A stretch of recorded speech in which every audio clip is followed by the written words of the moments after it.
वस्तू केली आणि अरे हा घरीच नाहीये आणि ही म्हटली असते असं काहीतरी, हे असं काहीतरी तुमच्याही मनामध्ये आहे. तर आपण प्रातिनिधिक स्वरूपात 5 पालकांना या ठिकाणी म्हणतो आहोत. स्वयंस्फूर्तपणे आपण इथे यायचंय आणि 2 मिनिटांमध्ये आपलं मनोगत या ठिकाणी व्यक्त करायचं. सुखद उज्ज्वल कोठारदे यांचे पॅरेंट उज्ज्वल अंबादास कोठारदे.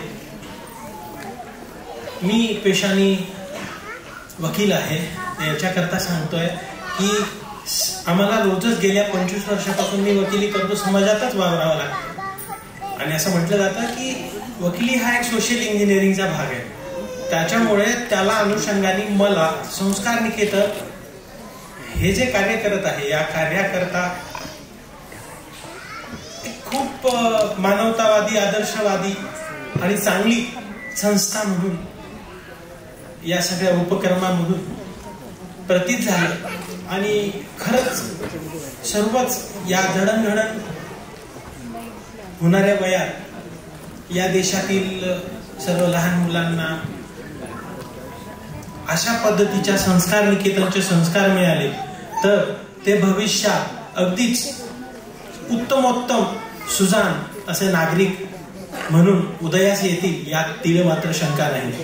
संस्कार निकेतनच्या या अतिशय स्तुत्य अशा उपक्रमाला मी माझ्या मनापासून मनस्वी खूप खूप शुभेच्छा व्यक्त करतो. आणि आपणा सर्व उपस्थितांकडून देखील त्यांचे आपल्या पाल्यांना खरं तर 1, 2 किंवा आता या मॉडर्न लेटेस्ट युगानुसार 3 अपत्य असणं ही आणि ती योग्य संस्कारात मोठी करणं ही फार मोठी जबाबदारी आहे. जणू काही तळहातावर सूर्य पेलावा अशी जबाबदारी आपल्या प्रत्येक आई वडिलांकरता आहे, कुटुंबाकरता आहे. मात्र एवढी सगळी आपली मुलं ही लोक इतक्या सहजपणे 10 दिवस सांभाळतात, हे फार मोठं आणि महान कार्य आहे. आताच त्यांचा मी जास्त वेळ घेणार नाही. आताच त्यांचं ते काय उत्सव काय तो ग्रुप आहे आपल्या सगळ्यांसाठी बनवलेला, त्या ग्रुपवर थोडंसं त्यांचं पण एवढ्या मोठ्या प्रमाणावर सगळ्यांचं आयोजन होतं. त्याच्यावरती आपल्यापैकी काही पॅरेंट्सनी पोस्ट केलं, मग वेळात का नाही सुरू होत, वेळात सुरू व्हायला पाहिजे, असं व्हायला पाहिजे, तसं व्हायला पाहिजे. त्याच्यावर मी एक कॉमेंट टाकलं, अरे संस्कार म्हणजे शांतता. शांतता आपण बांधली तर आपल्या मुलांकडून आपण भविष्यात शांतता अपेक्षित करू शकतो. त्याच्यावर कुणीतरी माननीय महोदयांनी परत कमेंट पोस्ट करायचं म्हणून कमेंट पोस्ट केलं की अरे संस्काराचा भाग नाही का वेळ आणि वेळेचे पालन, पण हे पण संस्काराचाच भाग आहे की ही लोक तसं बघायला गेलं तर नाममात्र आमच्याकडून तरी 2500 रुपये घेतले, तुमच्याकडे तेवढेच घेतलेले असतील. पैसे कमवणे हा या संस्थेचा उद्देश नाहीये. या संस्थेचा उद्देश आहे की चांगला समाज घडवणं, चांगलं राष्ट्र घडवणं. आणि चांगलं राष्ट्र घडलं तर आणि तरच धर्म किंवा एकूण देशाची संरचना ही जपली जाऊ शकते. आपण भारत-पाक या युद्धाची परिस्थिती अनुभवत आहोत. अशा परिस्थितीत जर आपला देश अढळ आणि एकसंघ चांगल्या पद्धतीने संस्कारबद्ध ठेवायचा असेल तर अशा अनेक संस्कार निकेतनांची गरज आहे, ज्यांना आपण प्रेरित करून उत्साहित केलं पाहिजे. धन्यवाद. आपण सर्वांनी शांतपणे ऐकून घेतलं याबद्दल आपल्या सर्वांचा मनस्वी आभारी आहे. नमस्कार, मी श्रीकांत पासे. मृदुला पासे ही माझी पाल्य. यावर्षी आमचं 2रं वर्ष आहे. तर मी या ठिकाणी फक्त एवढंच सांगेल की संस्कार निकेतनचे खूप खूप आभार, कारण आमच्या पाल्यांची किंमत तुम्ही लोकांनी आम्हाला करून दिली.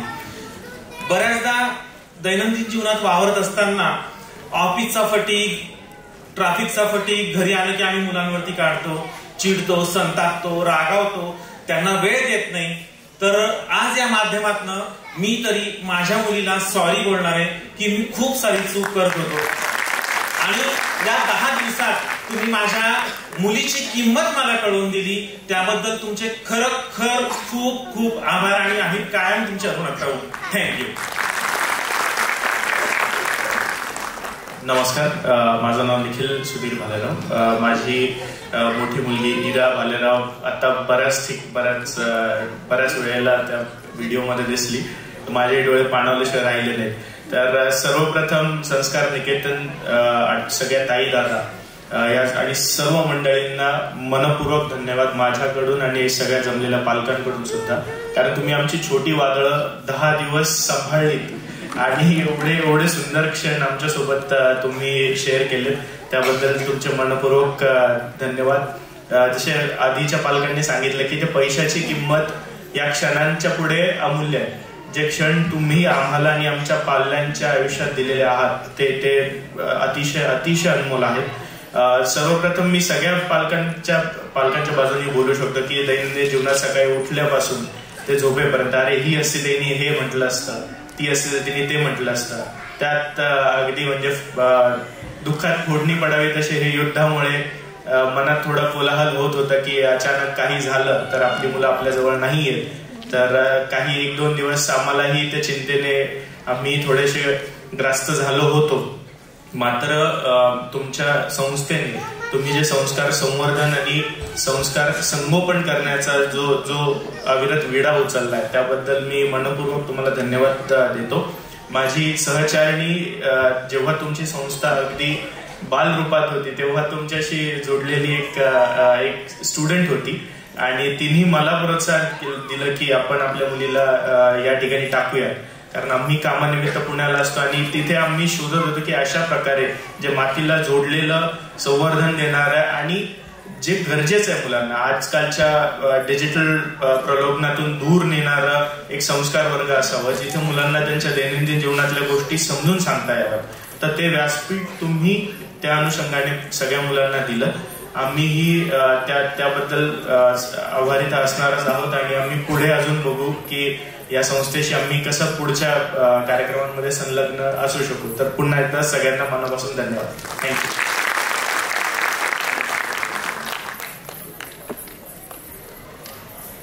नमस्कार, माझा मुलगा ध्रुव दीपक चव्हाण आणि माझं नाव दीपक चव्हाण। जेव्हा मी माझ्या मुलाचं नाव सांगून माझी ओळख करून देतोय, आज ह्या 10 दिवसात जे आम्ही मुलांना आमच्या इकडे पाठवलं संस्कार निकेतनला, तर त्यांच्यावर संस्कार इकडे झाले, पण घरी असताना सुद्धा आमच्यावर तेच संस्कार की आमचा मुलगा आमच्याकडे राहून तो आमची किती त्याची आम्हाला किती सवय झाली आणि आम्ही त्यांच्या कोणत्या गोष्टीकडे दुर्लक्ष करतो आहे ते आम्हाला इथे राहून विलग राहून समजलं। त्याबद्दल मी संस्कार निकेतनचे खूप आभार मानतो की त्यांनी आमच्या वादळांना खरंच खूप शांतपणे सांभाळलं आणि आता त्या 10 दिवसानंतर आम्हाला आमचं वादळ कोणत्या स्वरूपात मिळणार आहे नक्कीच खूप छान स्वरूपात मिळतील असं आम्हाला त्यांच्याकडनं अपेक्षा आहे।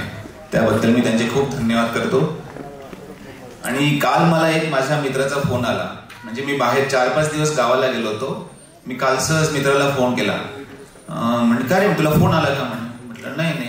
मग काही टेन्शन घेऊ नको, तुझा मुलगा खूप छान राहतो। तर ते एक माझ्यासाठी खूप आनंददायी गोष्ट होती। धन्यवाद। नमस्कार, मी सौ सीमा विनम्र कुलकर्णी, औंढ्याकडून येतोय। माझा मुलगा सृजन विनम्र कुलकर्णी 10 दिवस पहिल्यांदा माझ्याशिवाय आणि माझ्या सासूबाईंशिवाय राहिला। हे खूप मोठं आश्चर्य आहे खरं तर। आणि 10 दिवस आम्ही फक्त एक वेळ स्वयंपाक केलेला आहे। आणि खरं तर आंब्यांचा मोसम आहे, आंबे फक्त जेव्हा तो जाण्याच्या आधी आणलेले होते ते काल संपवलेले आहेत फक्त। मिठाई किंवा काही वेगळं भाजी केलेली नाहीये। म्हणजे काही बोलते, मी खरं तर बेसिकली शिक्षिका आहे, तर खरंच आपण म्हणतो की म्हणजे एक दिवस मला 1 महिन्यासारखा गेलेला आहे, खरं तर प्रत्येकालाच गेला असेल तो। आणि खरं तर आपला एक गैरसमज असतो की आपण किंवा आपली मुलं आपल्याशिवाय राहू शकत नाही। हा गैरसमज थोडासा दूर झाला माझा की खरंच मुलं स्वयंभू असतात, आपण आपल्या कुबड्या खरं तर देत असतो मुलांना, पण थोडं एक्सक्यूज मुलांना सुद्धा मिळायला पाहिजे। आणि हा एक्सक्यूज या संस्कार निकेतन उत्सव संवर्धन प्रकल्पामुळे झालेला आहे। आणि या प्रकल्पाला, या प्रोजेक्टला आपल्या सर्व पालकांतर्फे मी मनपूर्वक शुभेच्छा देते। आणि पुढच्या वर्षी अर्थात त्याला विचारल्यानंतरच त्याच्याबरोबर अनेक मुलं जॉईन होतील अशी ग्वाही देते। धन्यवाद।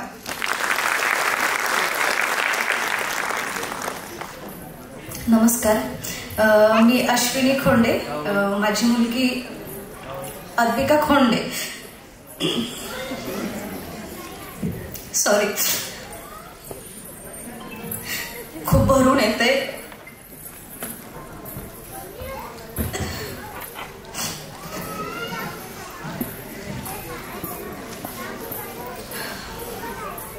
10 दिवस तिला कधी स्वतःपासून वेगळं ठेवलेलं नाही. एवढ्या 10 वर्षाची 11 वर्षाची आहे, पहिल्यांदा तिला 10 दिवस वेगळं ठेवलंय.